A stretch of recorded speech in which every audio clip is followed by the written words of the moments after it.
Hey everyone, welcome to r/Tales from Tech Support, where we get to have a little chuckle at the technologically disadvantaged. I'm Uncle Reddit, and have I got a story for you. So I'm playing around with some new equipment today, guys. Got a new mixer and playing around with different microphones. Let me know what you think of the microphone, the sound in general. If you think it's better, worse, or if you just don't care as long as it's clear enough to be able to hear. On to the stories. Sir, you are not in the system. I've been an IT consultant for more than a decade now and make good money with my client portfolio. But occasionally, either the work slows down or I need some extra money. So when this happens, I reach out to a recruiter friend who is happy to match me on a short-term contract. About 5 years ago, I needed some extra cash for the holidays and decided to see if there were any desirable contract jobs in the area. After a few phone interviews, I got an offer letter for a sweet gig. It was 3 months as an overnight level 2 tech, partially supervising the overnight shift at the help desk and also taking the first stab at escalated tickets before holding them over for the day crew. I don't mind overnight shifts, a few extra dollars in the shift differential hourly pay, and can't beat the traffic to and from work. All of which make day work overrated in my book. Anyway, ended up being a cakewalk of a job, mostly. The phones were dead quiet. I spent my time running server updates, checking backups, and keeping the few level 1 techs honest. The occasional ticket that got pushed up to me was usually something that had to wait until the day shift systems administrator could work on it. But now time to get to the mostly part. For the sake of this story, let's just say that the company name was pretty generic, so I'll call it ABC Corp. More on that later, though. IT guy, I need your help with this ticket. The level 1 tech said over the phone. Sure, I got it. Transfer the call to me. IT guy. Hello, give me a few minutes to review the ticket and I'll see how I can help you. Caller. Look, all I need is a password reset. I'm locked out of my account and I need to send this email before the office opens. IT guy. Okay, can you give me your employee ID again? Caller. It's 1234567 blah blah blah. IT guy. That's way too many numbers. Where are you getting that from? Caller. It's right here on my employee ID card under employee number. IT guy. Well, it should be like 5 digits. Are you looking at... Go over a few different cards employees have to access doors, etc. Caller. Nope, none of that. It's on my employee ID with my picture. I'm staring right at it. He's getting really annoyed at this point. IT guy. Let's try this a different way. Can you give me the asset tag on your laptop? Caller. Okay, the sticker says, and a long string of numbers. IT guy. That isn't the format of any of our asset IDs. Are you sure you're looking at our company sticker and not, say, the manufacturer serial number? Caller. Yeah, it's right here. It says company asset right on the tag. I'm not some kind of idiot. IT guy. Well, I'm pretty confused at this point because none of the numbers you're giving me are formatted like anything we have on file. How about you just give me your name and department again and I'll see if I can find your user profile that way. Caller. I'm Joe Bob from Sales, Director of Sales, just like I said before. Hold on, let me check a few things. I put the guy on hold while I start scrolling through the users in Active Directory. I can't find anyone with a name that even remotely resembles this guy. None of this makes sense. So I'll just escalate it to the day shift and be done with it. IT guy. So, sir, I can't find your account anywhere on the server and none of the numbers you're giving me are in our system. I'm going to need to get some info to escalate this to a systems administrator with the day shift. Caller. All I need is my bleeping bleep bleep bleep bleep password reset. You tech guys are completely worthless. He continues swearing for about the next 90 seconds. Caller. Look, the CEO needs this first thing in the morning. So you're going to need to get someone who is on a call to take a look at this now. I did have an on-call systems administrator that I was told to only contact if absolutely necessary. But right before I was about to do that, I just wanted to check something. Oh. While this guy is berating me and swearing up a storm, I decided to see if I can find him on LinkedIn. After a few searches and wading through common connections, finally I get his profile to pop up. And there he is. Director of Sales for not ABC Corp, but a very similar sounding company in the area, which I'll just call CBA Corp. IT guy. Sir, you are aware that you called tech support for ABC Corp, right? Caller. This isn't CBA Corp tech support? IT guy. No, I work for ABC Corp, and you called our tech support line. Caller. Bleep! I just wasted the last 45 minutes talking to the wrong guys. IT guy. It would appear so. How did you get this number? Caller. I just did a quick search on my phone and must have mistyped a few letters. IT guy. I think I found the number you want to call. Here it is. Caller. Oh, thanks. My bad. Click. We don't tolerate that. Now, the story doesn't end with just a semi-rude hang-up and no apology. Turns out the call got flagged for some form of audit or follow-up, so some higher-up ended up listening to the recording a few weeks later. One thing led to another, and I got called into the manager's office at the end of my shift one day. Manager. We flagged a call you took a few weeks ago from Joe Bob in sales. IT guy. Oh yeah, I remember that call. Funny story. He called up the wrong tech support line. Manager. Yeah, we know. We listened to the call as part of our ongoing training program, and we're really concerned about how he acted to our employees. IT guy. I seem to remember he wasn't that nice, but no big deal. Manager. It's a big deal to me. I don't tolerate my employees being abused like that by anyone, especially the employee of another company. IT guy. The guy came off as a jerk, but... Manager. I had a nice long conversation with his boss over at CBA Corp and was assured that they don't tolerate that kind of behavior either. Seems like Joe Bob will be looking for a new job soon. Sure enough, when I got back to my desk, I looked up the guy on LinkedIn again. He was now looking for work. What goes around comes around. Yeah, it really doesn't pay to be a jerk on a call like that. No matter what. Even if you think you're in the right, agitating the guy that's supposed to be helping you isn't going to end well at all. Server is in the bank vault. Got a support ticket to upgrade the ATM software for a small town regional bank in a former frontier boomtown out west. 3 locations served by a single ATM server. The server was located downtown in a stately old-school bank building erected around 1870 or so. The ticket said, server located in bank vault. While I thought that was a bit odd, I've seen stranger setups. Arranged to have credentials issued. Got the all-important laminated green vault access badge on a lanyard around my neck. Showed up on time, was waved past security and escorted into the vault. It looked like every bank vault you've ever seen in a movie. Safety deposit boxes and cash cage in one corner. Solid steel vault doors 2 feet thick, but no server. I asked where the server was and the bank vice president said, "Oh, that's in the old vault." I went down a long flight of steps to the basement sublevel and saw the old vault, which looked like the jail in the 1950s Western movies, iron bars about 3 inches apart, and a huge lock on the door that required a giant iron key to open. The old original 1870 bank vault was completely empty except for one Dell server and a rickety wooden table with a monitor and keyboard. A hole drilled into the ceiling to allow a single electric cord and a single copper telephone line to power all the ATMs in town. Upgraded without issue, but I enjoyed telling people of the secured server that I'd serviced. That's funny. Well, it was fairly secure. I could just imagine a modern-day bank manager having this big old time, like prison guard key on his keychain. That must have been fantastic.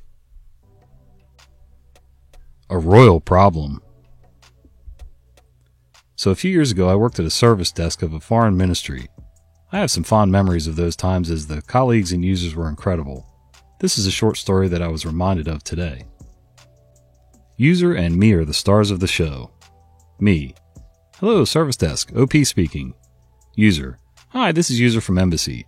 I'm having an issue with this computer, service tag. I tried to start it just now, but it gave me error message. I did say the users were great, right? Me. Okay, so that's a known issue. I can solve that for you. Just let me log a ticket first. User. Is it going to take long? I really need this computer in 15 minutes. Me. Sorry, you'll need to get the local IT contact to do a reimage of the computer. Should take about an hour and a half. Do you know who it is? You can use a different computer in the meantime. Everything was stored on the server with desktops. No local drive access for the users because they had to frequently move the embassy. User. Still super relaxed. Yes, it's named, but I can't use a different computer as we need it for the royal visit, and the king is arriving in 15 minutes. Well, you can't really help it. Thanks for the effort. I'll figure something out. These people were all so incredibly calm under stress, it amazes me. The only people that ever sounded stressed were the secretaries of the ministries that were part of the department, but they too were always super nice. Hey, I know people that work in way less stressful jobs that are usually a little more freaked out and uptight than that. So good for them for being able to hold it together. Fix the computer every day. Short funny story. Full disclosure, I'm a retail manager, not an IT professional, but I do have to fix the computer for an employee of mine every day. We have a daily COVID-19 symptoms checklist that every employee has to fill out at the start of every shift. It's a simple Google form just to serve as documentation that none of our workers are symptomatic. I have one employee who asked me to fix the computer at the start of every shift so that she can fill out the form. What does she mean by that? She means open Google Chrome. The form is the home page. I've showed her this literally every day she has worked for the past 3 months. I've told her just open the internet. She opens the Explorer, which does not have a toolbar shortcut. Chrome does. If I tell her to open Chrome, she's clueless. So this is my life now, fixing computers with one click. Yeah, I think my solution to that would be to hide the Explorer icon somewhere deep where she can't find it. I don't know if they need Explorer or whatever it's called these days, but, you could uninstall it, but if it's something that you need for some other program, I wouldn't do that. And then maybe just point to the icon and say, click this first when you come in. I'm still not sure where the directions are that complicated, but whatever. Don't you guys have backups? I worked for 2.5 years for a medium-large engineering business. We're talking plus or minus 3,000 employees as help desk tech. We had all the company PCs running some backups onto some global servers, as it should always be. But there is that one user. Me equals me, guy equals him. My phone rings. Me. Hello, IT, how can I help? Guy. Hey, hello, my computer fried and I lost all the data that was on it. Me. Okay, no problem, sir. Can you give me your first and last name so I can prepare you a new laptop? Guy. Sure thing. I gather all the info needed for the ticket and take back his fried computer. After a few hours, I check the backup server to get all of his data pulled out, but I see nothing for his account. I call him back to troubleshoot. Me. Hey, it's IT again, so I have a problem. I don't see any data backed up for your account, sir. Do you have any idea why? Guy. What? So you telling me that you don't do backup here? Me. Yes, sir, we do have a backup system, but I don't have any data on the server for you. Guy. How is that even possible? Me. I don't know. Didn't you receive some mails from the server saying that your backups aren't running anymore? Guy. Are they automated mails? Me. Yes, sir. Guy. I junk all those automated mails because you guys send too much of them. Me. Starting to see the problem coming. Okay, so how often do you read your emails on your computer? Guy. Never. I never connect my computer to the internet. I only use it locally to do some paperwork and some printing with my USB printer. Me. Well, sir, the backups are done via internet, otherwise your computer can't connect to the backup server. Guy. Couldn't you have said that before? Me. Getting annoyed. Sir, this was explained in one of the first mail that you should have received from us. Guy. Well, I didn't receive it then. Me. It was sent from that automated address that you junked. Guy hangs up. Oh boy. Causing our own problems. Not sure if this guy falls into the Luddite category or just a regular moron. Huh. Tech support's reputation has backfired. Short one from earlier today. Background. Remote users from my company use cached network credentials to get into the computer before connecting to the VPN. A lot of our users live quite far from our offices since they usually only log in once when they're hired and avoid coming in like it'll give them the plague if they do, which right now may be more accurate than usual, but still, this happened pre-COVID too. Me giving the standard greeting. User. Hi, I'm working from home and forgot my password to get into the computer. Can you reset it for me? Me. Not really. If you're working from home, any password reset I do won't affect your computer unless you come into the office, if you're not on a VPN. Are you by any chance connected to VPN and just locked your computer? User. Well, I was, but you guys always tell me to restart my computer when I call, so I did it before calling. Am I driving to the office?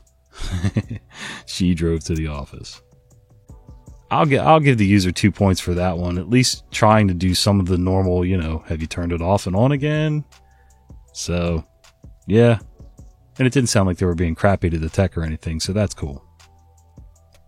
How did you find us? This story is from when I was working for a small company that managed custom phone robo systems. The kind that answer before you're transferred to an actual person. I know, sorry. We only made them work the way the businesses wanted. A lady called in complaining that our systems kept calling her and playing some message about how the interactive robo system wasn't configured correctly. Apparently they had been calling her several times a day for weeks, including during the night. Now most of our systems didn't call out at all.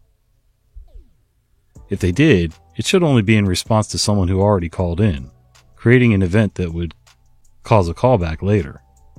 Despite this, it was possible one of our systems was doing this, so I apologized and asked exactly what the message was that played when she got a call. She couldn't remember what it was very well. Then I asked if it provided our number as a callback number. No, it didn't. Okay, so what number did it call from? I can probably track down what system it was that way. She gave us a number from a country we don't even provide service for. Strange, but okay. I ask, so did the message mention company name? No. After racking my brain for a minute, I asked how the caller came to the conclusion it was one of our systems that was calling them. She said she Googled something like robocall system and found our company support number that way. I try to explain she just Googled a generic term, and we're just one of many companies that make systems like this. The message isn't from a number we support, and the message doesn't mention our company or support number or anything like that. It took a good 10 minutes of repeating this to her before she finally said, "So it might be another company that called me?" For kicks, I Googled the exact phrase she said she Googled as well. Our company didn't even come up as one of the top results. I have no idea how she found us. That's funny. Google a random term and just pick somebody at random. Sure, why not? Are you familiar with the word mutiny, sir? Years ago, I became manager of tech support for a small startup with a half a dozen techs. I'd worked in support for a dozen years by then, and I always told them that my job was to advocate for both them and the company equally, and that by doing both, we'd get the best results. My boss was the owner of the company. He got excited about things quickly, but had the retention of a fruit fly. When he came up with ideas, stopping him was difficult, and more than once it became detrimental to the success of the company. At one point in time, he managed to wander into a Best Buy when the Microsoft Surfaces had first been released. He was smitten with them, and after a few days decided that everyone in the office should be using them. So began the rollout meeting where I first heard his intention of replacing my tech's desktops with 3 monitors and laptops with a single Surface Pro. I politely tried to steer him away from this idea, for at least tech support, by suggesting maybe a pilot program or a usability study or anything really would be a better idea. Undeterred, he kept things moving along, talking about licensing and timelines for adoption. Whenever I was asked anything, my hesitation was noticeable and soon became an issue. "What's your problem? Everyone else is on board with this. Why aren't you?" I explained calmly that my techs required a significant amount of screen real estate to do things like work in SQL, do remote connections, interface with upper support tiers. So if I take away their computers and make them use Surface Pros, what are they going to do? At this point in time, it would have been more comical if his past whims hadn't been detrimental to us and the company, but it wasn't. He was dead serious. Are you familiar with the term mutiny, sir? English wasn't his first language, but I think he fully understood what the results would be if he went through with this. I made a calm statement about what happens when you take away the tools techs need to get their jobs done. I was asked to leave the meeting and I returned to my cubicle. Within a few days, the Surface Pros started to show up around the office. Everyone was enamored with the new shiny objects they'd been issued, while my techs never for a second considered that those would have been their fate had it not been for my advocacy. Over time, the Surface Pros eventually all died in one way or another. Broken screens, overheating, etc. If anyone knows anything about these, they were essentially unrepairable. The head of sales told his staff to keep important files on a USB stick in case theirs died, and when they needed a replacement they could just get what they wanted at Best Buy as long as it wasn't another Surface Pro. Just like Chromebooks, I can see a time and a place for Surface Pros. but not for big company stuff. More of a personal or a mom and pop business, maybe, you know, 1 or 2 employees. Maybe. Well, hey guys, thanks for hanging out with me today. If you've enjoyed this content, would you consider giving this video a like, subscribing to the channel, and maybe click that little bell icon so you don't miss the fat guy with the beard telling you stories. And let me know in the comments down below if you think the sound's better, worse, or you just don't care. See ya.